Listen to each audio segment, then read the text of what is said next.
hong pia zeu va pasia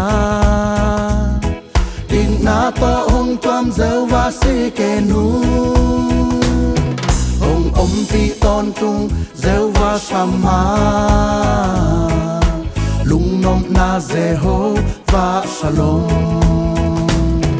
Hong hao sa khi Kasam na teng hong sik Jehovah zile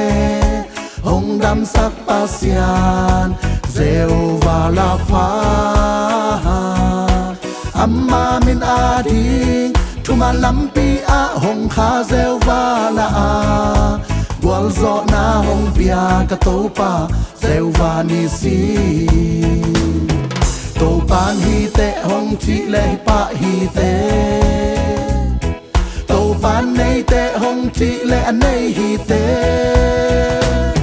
Tô pan bol thei hong chi le hi pa hi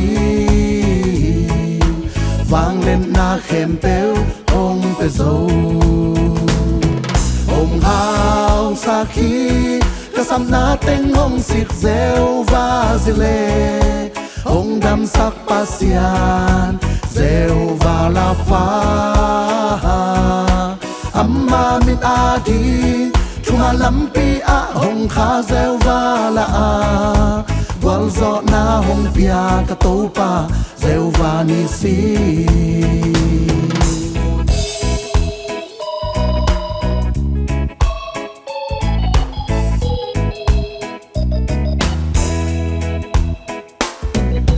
Pan dam te hong chi le dam hi te Tô pan hao te hong chi le hao hi te Si ding na ding lao na pan hong gum hi Sing lam te tung hong chuak sak zo Hong hao sa khi Kasam na teng hong sik Jehovah zile